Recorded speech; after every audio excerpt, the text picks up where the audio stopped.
DOS Family. S'il vous plaît, likez la vidéo. Honnêtement dit, vous êtes vraiment avare en termes de likes. Quand vous likez une vidéo sur YouTube, YouTube répertorie la vidéo et la propose à d'autres utilisateurs. Du coup, mes vidéos sont propulsées dans les suggestions et recommandations par YouTube. Donc s'il vous plaît, likez mes vidéos, commentez-les. Surtout likez, j'insiste et je persiste. Likez même avant de regarder. Ça ne vous coûte absolument rien de liker. C'est aussi ça le soutien.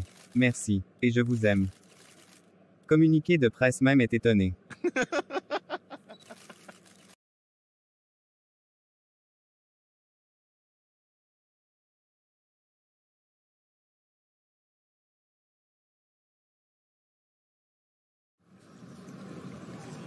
Ça fait pratiquement 2 semaines que Chris dort dans la chambre d'Amy. Il en voulait toujours à Ryan. Et en même temps, il était triste de ne pas profiter de sa grossesse. Cette grossesse qu'il l'avait tant désirée. Malgré le fait qu'elle s'était excusée plus d'1 millier de fois, il n'arrivait toujours pas à lui pardonner. Je n'en peux plus, mon frère. Ça fait 2 fichues semaines que je n'ai pas touché une femme. Jessica me fait la tête, et Jazz est malade. Bienvenue au club, vieux. Au club? Sérieux? Donc tu fais toujours la tête à ta femme? Tu me connais, Daniel. Tu sais comment je fonctionne. Ça je le sais. Mais, elle a perdu sa sœur, voyons. Et jusqu'à présent, aucun indice pour trouver l'auteur du crime. Et toi tu continues à lui faire la tête? Cette histoire doit déjà la faire stresser. Et tu viens en rajouter avec pour toi? Tu es sûr que tu tiens vraiment à ce bébé qu'elle porte? Mais ça, c'est quelle question, ça? Bien sûr que j'aime ce bébé plus que tout au monde. Alors, pardonne sa mère. Ne sois pas orgueilleux, frère. Ce n'est pas de l'orgueil, Daniel. Mais une question de principe. Ok. Donc maintenant tu comptes faire quoi? Divorcer? Non. Ça, ce n'est même pas envisageable. Et monsieur le donneur de conseils, il sera mieux que tu te concentres sur ta femme, au lieu de ta maîtresse. Cette femme a vraiment une emprise extrême sur moi. Tu ne peux pas comprendre. Mais tu... Un instant, Daniel. Je dois prendre cet appel. C'est l'un de mes clients, à qui je dois présenter un plan de construction. Ah d'accord.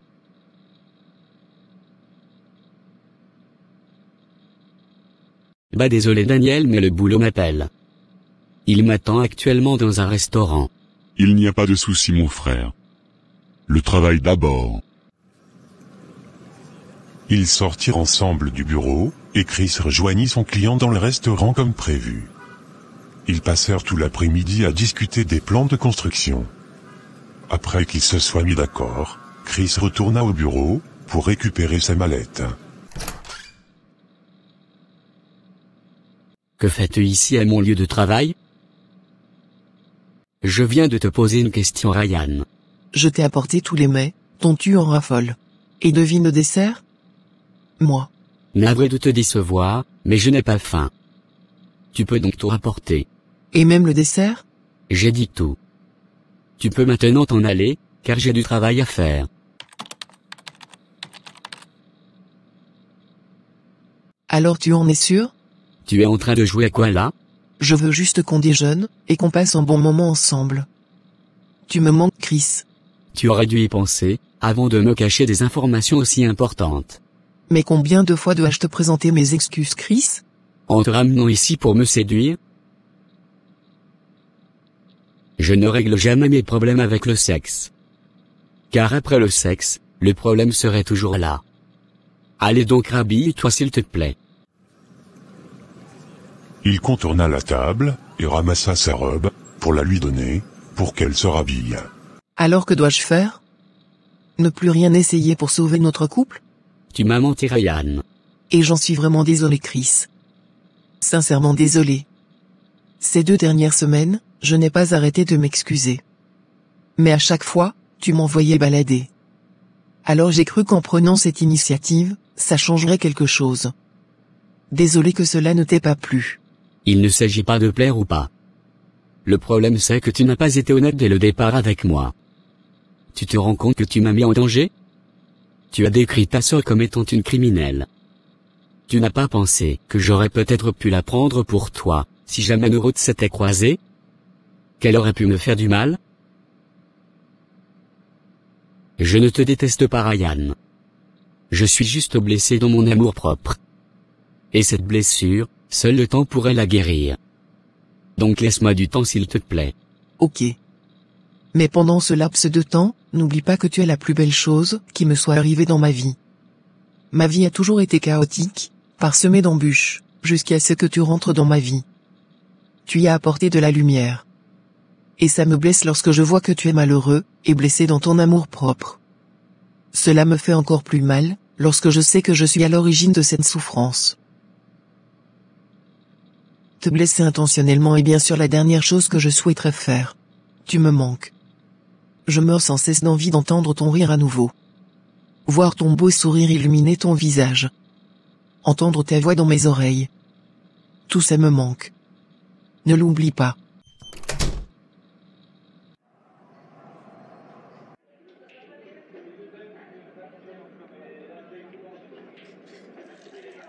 Bonsoir monsieur. Bonsoir madame.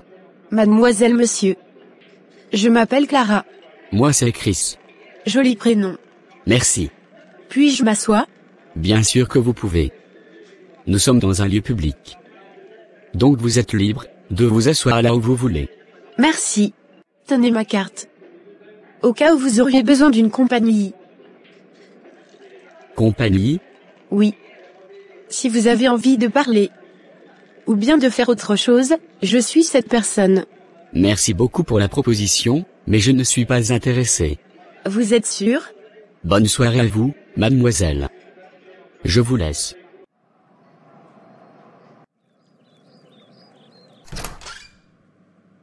Adieu, merci Chris, tu es là. Je m'apprêtais comme ça à t'appeler. Qu'est-ce qu'il y a, Ryan? Chris. Je crois que Chloé a de la fièvre. Quoi? De la fièvre? Ok. Je l'amène à l'hôpital tout de suite. Je viens avec toi, Chris. Non. Je préfère que tu restes ici te reposer. Et vous laisser seul? C'est bien vrai que je ne suis pas la mère de la petite. Mais je me suis pris d'affection pour elle. Et je ne l'ai pas fait pour t'impressionner, ça non. Mais elle s'est faite une place là dans mon cœur tout naturellement. Alors que tu le veuilles ou non, je viens avec vous. Ok. Je vais la porter. Arrivée à l'hôpital, elle fut immédiatement prise en charge, et placée sous perfusion pour lui faire redescendre la fièvre, avant de lui faire des analyses. Ils passèrent la nuit à l'hôpital, au chevet de Chloé. Le lendemain matin, Raya fut contrainte de rentrer à la maison, car Raquel, la mère de Chloé était venue. Et pour éviter les prises de bec, elle préféra rentrer. Arrivée tout épuisée à la maison, elle se dirigea directement vers sa chambre. La porte de sa chambre étant entr'ouverte, elle vit Maria, en train de renifler l'odeur d'une des chemises sales de Chris. Bonjour madame. Que faisais-tu? Je suis venue prendre les linges sales pour les laver. Ça je l'ai compris. Mais ce que je demande, c'est qu'est-ce que tu faisais avec la chemise de mon mari? Madame rien ou, je voulais juste les prendre pour les laver. Tu vas déposer les habits de Chris, et tu sors d'ici faire ta valise. Tu pars de cette maison. Aïe madame, mais je n'ai rien fait. Je ne veux pas discuter avec toi, Maria. Tu ne peux plus rester ici avec nous. Car je ne veux pas de servante qui a des vues sur mon mari. Et ne t'inquiète pas, tu auras des indemnités. S'il vous plaît madame, ne me renvoyez pas. J'ai besoin de ce travail. Désolé mais je ne peux plus te garder ici.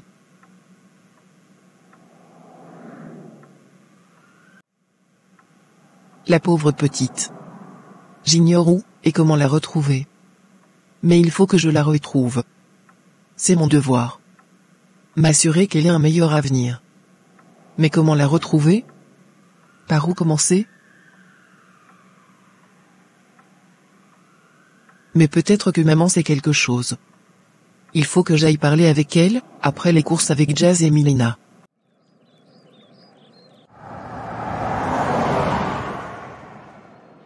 J'espère que je ne t'ai pas trop fait attendre. Mais et ton fils? Tu l'as laissé avec qui? Avec l'une des domestiques. Et toi? Ça va? Oui, on peut dire ça. Je suppose que ça a à voir avec Daniel? Tu peux te confier à moi, ma belle. Ne garde pas tout ce qui te rend malheureuse au fond de toi. Libère-toi.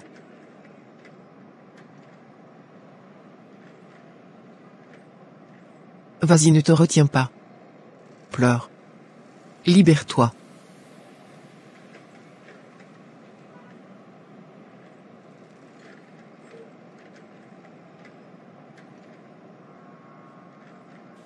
Ça va aller, ma belle. Je ne pense pas, Ryan. Les choses se compliquent de jour en jour entre Daniel et moi. Il a une maîtresse. Daniel? Une maîtresse? Tu en es sûr? À 99%, Daniel voit une autre femme.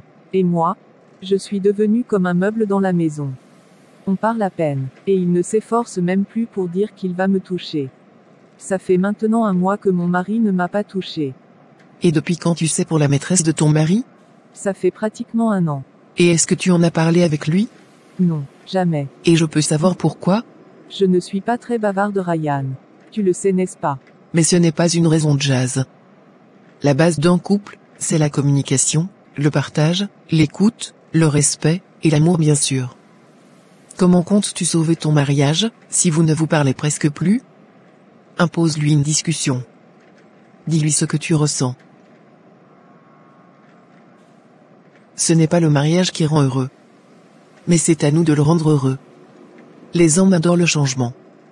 Rends-toi plus belle, plus détendue. Exige tes droits, Jazz. C'est vrai que tout ça ne va pas empêcher qu'il te trompe, mais au moins, ça sauvera ton couple. Essaie d'avoir confiance en toi. Parle avec lui, main sur le cœur. Merci beaucoup, Ryan. Je ne te savais pas aussi gentille. Désolée de le dire, mais je t'ai toujours trouvé hautaine, et beaucoup trop fière. Désolé, mais cette personne que je suis maintenant va demeurer. Bon, je crois qu'on a assez bavardé pour aujourd'hui. Mettons-nous en route maintenant. Mélina et la tante doivent sûrement déjà nous attendre au marché.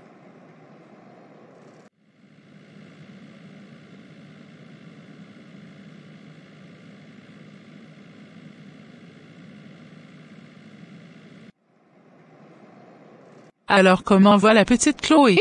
J'ai appelé Chris, et il m'a heureusement dit que c'était juste un palu. Elle est déjà sous traitement. Et apparemment, ça va prendre 3 jours. La pauvre petite. Un palu, tu as dit. Elle ne met pas son enfant sous une moustiquaire imprégnée ou quoi? Elle ne s'occupe jamais du plus important, c'est Traquel. Tout ce qu'elle sait faire, c'est brandir Chloé comme un trophée. Moi je sens que cette femme va me compliquer la vie, ces 3 jours à coller Chris. Ah, mais l'énervement n'est pas bon pour le petit Kylian. Qui est Kylian? Le bébé que tu portes, bien entendu. C'est comme ça ma mère veut l'appeler. Et si tu ne veux pas une 3e guerre mondiale, mieux vaut l'accepter. Bon, maintenant on va continuer les courses, en procédant comme suite. Toi et Jazz d'un côté, et moi et ma tante, iront de l'autre côté, pour qu'on puisse vite finir. Ok, ça marche. Après les courses, elle se rendit directement sans tarder chez sa mère, qui était assise au salon. Quand elle a appris pour la mort de Ryan, il y a eu un plus grand fossé qui s'est créé de nouveau, entre elle et son autre fille Raya. Marlène croit dur comme fer que Raya a assassiné Ryan, pour lui voler sa place. Que veux-tu? Regarde cette photo s'il te plaît.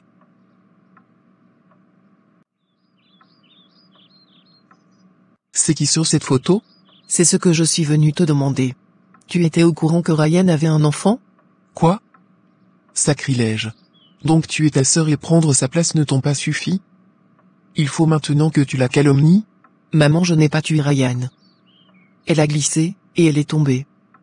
Et je ne calomnie personne. Regarde bien cette petite, et dis-moi qu'elle ne nous ressemble pas. Donc parce qu'elle vous ressemble, elle est forcément l'enfant de ta sœur? Ta sœur était stérile. Voilà la raison pour laquelle elle t'a fait revenir. Donc c'est impossible que ça soit sa fille. Désolée maman, mais Ryan n'était pas stérile. Cette fille est bien sa fille. J'ai trouvé cette photo dans ses affaires. J'ai appelé le numéro sur la photo, et c'est cette personne qui m'a confié que Ryan était sa mère. Je les avais même fait venir ici. Mais le jour où on devait se voir, elle a disparu, et le numéro ne passe même plus. Non, ça ne peut pas être vrai. Cette petite a plus de 6 ans. Donc elle l'aurait fait étant sous mon toit? Est-ce qu'on cache une grossesse? Alors comment a-t-elle fait pour que je ne m'en rende pas compte? Ça n'a plus d'importance maintenant, maman. Ce qu'il faut, c'est de retrouver cette petite pour lui assurer un meilleur avenir. Tata et elle ont été très complices à un moment donné. Tu penses qu'il en sait quelque chose? Je n'en sais rien, Raya. Il va falloir lui demander, maman. Raya? C'est bien toi?